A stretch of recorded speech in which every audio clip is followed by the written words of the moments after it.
फैसलाबाद से खुजराब तक जा रहे हैं और आपने रास्ते में जो रिकॉर्डिंग वगैरह की वो भी आप शेयर करेंगे।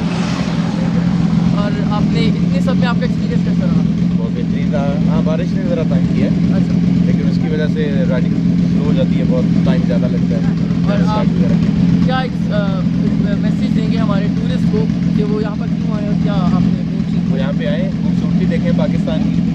और पाकिस्तान में चाइना का हम शुक्रिया अदा करते हैं कि जिन्होंने हमें ये रोड बना के दिया है, क्योंकि पाकिस्तान में तो पहले ऐसा नहीं हुआ कि कोई ऐसा रोड किसी नॉर्दर्न एरिया में बना हो कि जो बॉर्डर से लेके और जैसे कि ये सी पैक का तो जो चल रहा है पाकिस्तान का, ये उसके लिए तो है, लेकिन ये इसमें राइडर्स को बहुत ज़्यादा इसमें मिला है कि राइडिंग आसान हो गई है।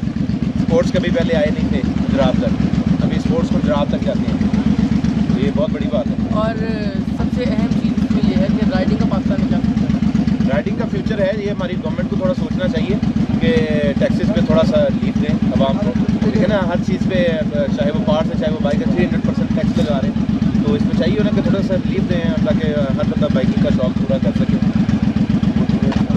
अच्छा, और आप क्या पैगाम देंगे टूरिस्ट को? वैसे टूरिस्ट को मैं ये पैगाम देना चाहता हूँ कि इतने खूबसूरत लैंडस्केप कहीं दुनिया में कहीं नहीं है। एक दफ़ा ये जो हमारे पंजाब में लोग हैं जो मरी तक ही मौजूद रहते हैं, मैं उन्हें ये पैगाम देना चाहता हूँ कि हुंजा ज़रूर विज़िट करें। It's the most beautiful area of the world, जिसको मैं दुनिया का सबसे अच्छा एरिया नॉमिनेट करता हूँ अपने दिल से। और मैं ये पैगाम देना चाहता हूँ कि ज़रूर विज़िट करें, ज़रूर किसी भी तरह से ज़रूर आएँ।